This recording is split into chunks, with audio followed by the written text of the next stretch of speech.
Bonjour à tous, il est économiste, essayiste, conseille de nombreux politiques et chefs d'entreprise, administrateur entre autres d'Ingenico, de la FNAC et de Poweo Direct Energy. Il préside par ailleurs le conseil d'administration de la SANEF, l'une des 3 principales sociétés d'autoroutes françaises. Bonjour Alain Minc. Bonjour. Est-ce que vous aviez prévu de prendre l'avion ces jours-ci ? On peut prendre l'avion, c'est ce que les pilotes d'Air France n'ont pas compris. Il suffit d'aller ou sur EasyJet, ou sur Lufthansa, ou sur Alitalia. Et je pense que les pilotes devraient se rendre compte qu'il en est de même comme il en est des journalistes de France Télévisions. Maintenant, le marché est ouvert et quand on fait grève, on se pénalise. Alors, cette grève, elle dure maintenant depuis 9 jours, c'est le 9e jour aujourd'hui. Si vous travailliez auprès d'Alexandre de Juniac, le PDG du groupe, que lui conseilleriez-vous aujourd'hui pour sortir de ce conflit qui s'est très nettement durci hier ? J'en parle d'autant plus librement qu'en effet, il n'est pas un de mes clients, donc c'est un propos général. Tenir. On sait bien que les compagnies du style Air France ont un énorme problème entre les compagnies du Golfe sur le haut de gamme et les low cost qui deviennent de plus en plus efficaces. Il n'y a qu'à regarder comment même elles créent une business class. Donc, si une compagnie comme Air France ne s'adapte pas, comme l'a dit Juniac, elle n'est pas sûre de survivre. Ce conflit Air France, est-ce que c'est le symbole à vos yeux d'une France impossible à réformer ? Non. C'est le chant du cygne de la France d'hier. Belle formule. Difficile de l'ignorer, Nicolas Sarkozy est revenu. Pour l'ignorer, il faudrait être aveugle, sourd. Alors, d'après les premiers sondages qui ont été publiés hier, 55% des Français n'ont pas été convaincus par sa prestation télévisée. Qu'en avez-vous pensé ? Vous savez, je suis nécessairement tenu par le parti pris affectif quand il s'agit de Nicolas Sarkozy. Écoutez, ce que je crois surtout, c'est que l'orchestre de l'opposition vient de trouver le renfort d'une voix importante et que par les temps qui courent, dans la perspective d'une alternance qui devient quasi naturelle, c'est important. Voilà, une fois qu'on a dit ça, Nicolas Sarkozy sera bien sûr élu président de l'UMP, mais je pense que la primaire ouverte est un tout autre exercice. Est-ce qu'il est à vos yeux le meilleur candidat de la droite dans la perspective de l'élection de 2017 ? Moi, je ne vous répondrai pas sur les noms. La droite a 2 présidentiables de haut niveau, évidemment Nicolas Sarkozy et Alain Juppé.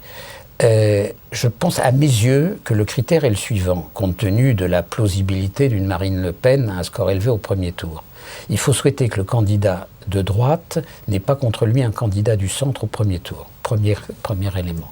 Deuxièmement, il faut souhaiter qu'au deuxième tour, pour l'image de la France dans le monde, non seulement il batte, ce qui est évident, mais qu'il écrase Marine Le Pen. Donc il faut que ce candidat de droite soit capable d'attirer au deuxième tour le maximum de voix de gauche. Comment les 2 principaux candidats entreront dans cette équation, on verra. Vous ne voulez pas donner de nom, mais enfin le portrait robot est assez clair. Entre les lignes, on comprend qu'Alain Juppé, a priori, a plus vocation à fédérer les voix du centre. À la date d'aujourd'hui, je comprends votre propos, mais ne sous-estimez jamais la capacité de mouvement de Nicolas Sarkozy. Alors j'aimerais qu'on revienne sur le discours de politique générale de Manuel Valls la semaine dernière à l'Assemblée. Pour beaucoup, il a mis de côté son élan réformateur pour se concilier les voix des frondeurs du PS. Est-ce que vous l'avez ressenti comme ça, ce rendez-vous ? J'ai été très surpris, puisque Valls a fait du Hollande avec un ton martial. Je ne comprends pas Manuel Valls. Manuel Valls est devant un dilemme, certes difficile, un peu cornélien, mais qui est le suivant. Soit il est fidèle à ce qu'il a dit et à ce qu'il pense, et il prend le risque d'un affrontement avec la majorité qui peut conduire à une dissolution. Mais il tombe drapeau à la main et il se ménage un vrai avenir à long terme politique. Soit il essaye de survivre, un peu comme François Hollande avec une personnalité différente, et dans 2 ans et demi, il finira avec une popularité en miettes et une image qui rendra la suite de son destin extraordinairement aléatoire. J'étais convaincu, avec le caractère qu'on lui prête, à mon avis à juste titre, qu'il choisirait la première voie. Et j'ai été donc très surpris de voir qu'il choisit la seconde. Le danger, là, c'est qu'il ne se passe absolument plus rien jusqu'à la fin du quinquennat. Le danger, c'est qu'on essaye de vivre entre 2 eaux, en parlant de réforme, en faisant très peu, en donnant un tout petit geste libéral compensé par d'autres, et en pariant que les taux d'intérêt, grâce à Mario Draghi, resteront suffisamment bas pour que le garrot ne se resserre pas sur la France. C'est un pari incroyablement aléatoire. C'est long, 2 ans et demi. Alors, je l'ai dit en vous présentant, vous êtes président du conseil d'administration de la SANEF. La semaine dernière, l'autorité de la concurrence a remis un avis très sévère sur les sociétés d'autoroutes en parlant d'une rente autoroutière dont bénéficieraient ces acteurs. Comment avez-vous reçu cet avis et sur quoi est-ce que ça peut déboucher ? J'ai eu le sentiment que ce qui m'a étonné de l'autorité de la concurrence, qui est présidée par un homme éminent, qu'elle n'a pas intégré ce qu'on appelle les concessions à la française. Les concessions à la française avec ce que ça représente de risques financiers pris par des investisseurs.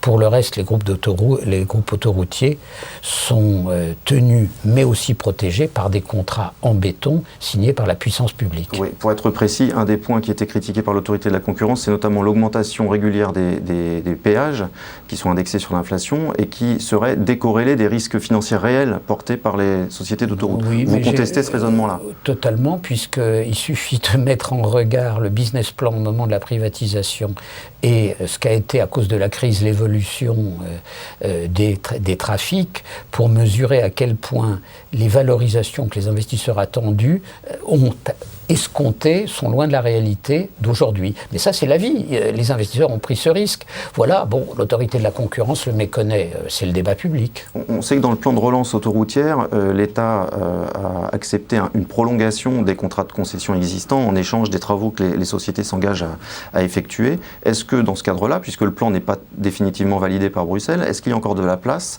pour une révision à la marge des contrats et pour tenir compte des recommandations de l'autorité de la concurrence ? Ça, c'est le problème de la puissance publique. Normalement, ça ne dépend que de Bruxelles. Mais prenons ce sujet d'un peu plus haut. Vous avez un État impécunieux. Cet État a besoin de faire de la relance, en particulier dans le secteur du bâtiment et des travaux publics. Vous ne croyez pas que l'intérêt général, c'est faire de la relance sans dépenser d'argent public et simplement en jouant sur un facteur temps ? Je veux dire, l'intérêt est tellement dans la situation où nous sommes d'aller dans ce sens. Je pense même, et je le dis avec suffisamment de liberté, c'est pas parce que je préside le conseil de société autoroutier, vous savez bien que je dis plutôt ce que je pense même qu'il faudrait faire ce genre de dispositif beaucoup plus pour les autoroutes, mais beaucoup plus dans des tas d'autres secteurs. Pouvoir faire de la relance sans dépenser d'argent budgétaire, mais c'est miraculeux. Merci beaucoup, Alain Minc, à bientôt. Merci.